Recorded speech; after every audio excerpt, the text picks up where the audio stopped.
Text ম্যানিপুলেশনের টিউটোরিয়ালে আপনাদের স্বাগত। এই টিউটোরিয়ালে আমরা শিখব পাথে টেক্সট তৈরি করা, নির্দিষ্ট আকারে টেক্সট তৈরি করা, টেক্সটের ভিতরে ইমেজ, পার্সপেক্টিভে শিরোনাম, কাটআউট টেক্সট।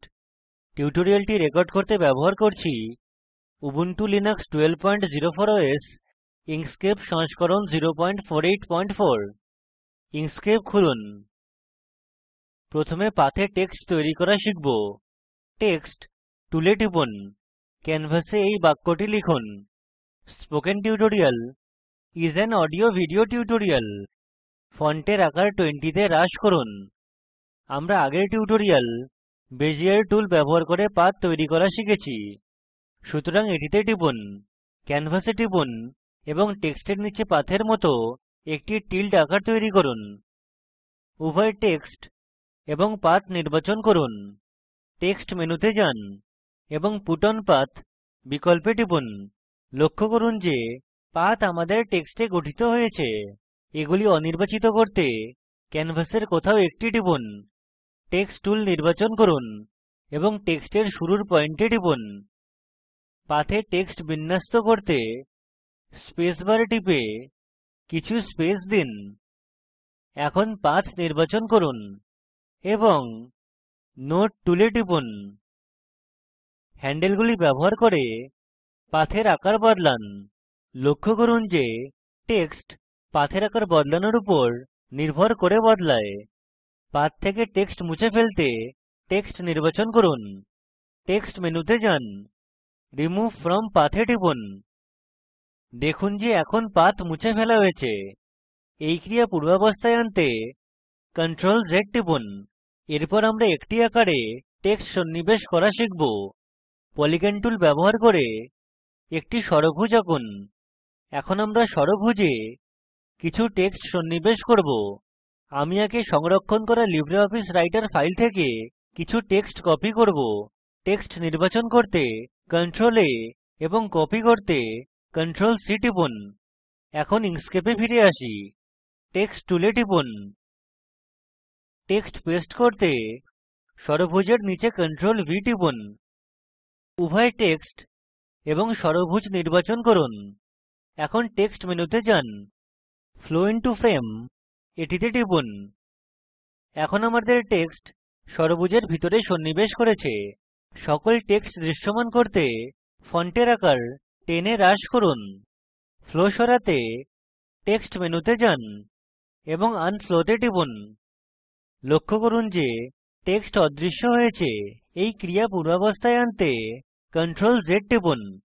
এখন আমরা একটি ইমেজে টেক্সট তৈরি করি। প্রথমে একটি ইমেজ ইম্পোর্ট করি। ফাইলে যান, ইম্পোর্ট এ টিপুন। আমি পিকচার্স ফোল্ডারে একটি ইমেজ সংরক্ষণ করেছি। এখন আমাদের ক্যানভাসে ইমেজ রয়েছে।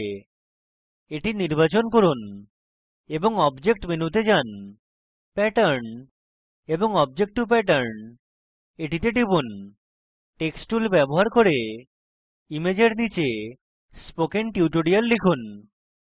এই টেক্সট বোল্ড করুন। অবজেক্ট মেনুতে যান, ফিল এন্ড স্ট্রোক বিকল্পে টিপুন। ফিল ট্যাবের নিচে প্যাটার্ন এ টিপুন। এখন ইমেজ টেক্সটে তৈরী হয়েছে। ইমেজ বিন্যস্ত করতে নোড টুলে টিপুন। আমরা ইমেজে একটি বর্গাকার এবং বৃত্তাকার হ্যান্ডেল দেখতে পারি। টেক্সটে ইমেজ ঘোরাতে বৃত্তাকার হ্যান্ডেলে টিপুন। এটির মাপ পরিবর্তন করতে বর্গাকার হ্যান্ডেলে টিপুন। এরপর আমরা পার্সপেক্টিভে টেক্সট তৈরি করা শিখব। ক্যানভাসে স্পোকেন লিখুন। পাথ মেনুতে যান এবং অবজেক্ট টু পাথ এটিতে টিপুন। এরপর বেজিয়ার কার্ভ নির্বাচন করে পাথ আঁকি। নিচে বাম দিক থেকে পাথের অঙ্কন শুরু করুন। বাম দিকে এবং ডানে ছোট এলাকায় বৃহত্তর আকার সহ পার্সপেক্টিভে একটি আয়তক্ষেত্র আঁকুন। প্রথমে টেক্সট নির্বাচন করুন এবং তারপর আয়তক্ষেত্রাকার পাথ এক্সটেনশনসহ এটিতে টিপুন। মডিফাই পাথ এ টিপুন এবং তারপর পার্সপেক্টিভে। এখন আমরা দেখব যে টেক্সট পার্সপেক্টিভে দৃশ্যমান। উল্লেখ্য যে টেক্সট শুরুর পয়েন্ট এবং পাথের দিক নেয়। এরপর আরেকটি পার্সপেক্টিভে টেক্সট তৈরি করি। ক্যানভাসে টিউটোরিয়াল লিখুন। পাথ মেনুতে গিয়ে অবজেক্ট টো পাথ এ টিপুন। বেজিয়ার টুল ব্যবহার করে একটি অনুরূপ পার্সপেক্টিভে আয়তক্ষেত্রাকার পাথ আঁকুন। এরপর উপরের বাম কোণা থেকে শুরু করে ঘড়ির কাঁটার দিকে এগিয়ে যান। প্রথমে টেক্সট নির্বাচন করুন এবং তারপর পাথ। এক্সটেনশনসহ এটিতে যান, মডিফাই পাথ এবং তারপর পার্সপেক্টিভে।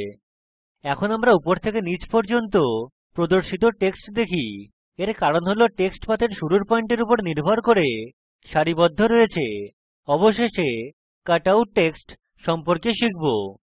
একটি আয়তক্ষেত্র তৈরি করুন এবং আয়তক্ষেত্রের উপর ইঙ্কস্কেপ লিখুন। উভয় নির্বাচন করুন। পাথ মেনুতে যান, ডিফারেন্স বিকল্প নির্বাচন করুন। ক্যানভাসে কি হয় লক্ষ্য করুন। আমরা কাটআউট টেক্সট তৈরি করার আরেকটি পদ্ধতি শিখব। আবার ইঙ্কস্কেপ লিখুন। অবজেক্ট মেনুতে গিয়ে ফিল এন্ড স্ট্রোক এ টিপুন। স্ট্রোক পেইন্ট ট্যাবে যান, ফ্ল্যাট কলর এ টিপুন। স্ট্রোক স্টাইল ট্যাবে যান এবং প্রস্থ 2 এ বদলান। ফিল ট্যাবে যান এবং নো পেইন্ট এ টিপুন। লক্ষ্য করুন একটি কাটআউট আকার টেক্সটে গঠিত হয়েছে। সংক্ষিপ্তকরণ করি। এই টিউটোরিয়ালে শিখেছি পাথে টেক্সট তৈরি করা, নির্দিষ্ট আকারে টেক্সট তৈরি করা, টেক্সটের ভিতরে ইমেজ, পার্সপেক্টিভে শিরোনাম এবং কাটআউট টেক্সট। এখানে একটি নির্দেশিত কাজ রয়েছে। একটি তরঙ্গায়িত পাথে লার্ন ফস ইউজিং স্পোকেন টিউটোরিয়াল টেক্সট তৈরি করুন। বেজিয়ার টুল ব্যবহার করে একটি অসমকোণী চতুর্ভুজ আঁকুন। কোড ফাইল থেকে টেক্সট কপি করে অসমকোণী চতুর্ভুজে পেস্ট করুন। একটি রঙিন ইমেজ ইঙ্কস্কেপ টেক্সট সন্নিবেশ করুন। পরিপ্রেক্ষিতে ইঙ্কস্কেপ টেক্সট তৈরি করুন। স্পোকেন টিউটোরিয়ালের জন্য কাটআউট টেক্সট তৈরি করুন। আপনার সম্পন্ন কাজ এরকম হওয়া উচিত। এই লিঙ্কে উপলব্ধ ভিডিওটি প্রকল্পকে সারসংক্ষেপে বোঝায়। এটি দেখুন। স্পোকেন টিউটোরিয়াল প্রকল্প দল কর্মশালার আয়োজন করে এবং অনলাইন পরীক্ষা পাস করলে প্রশংসাপত্র দেয়।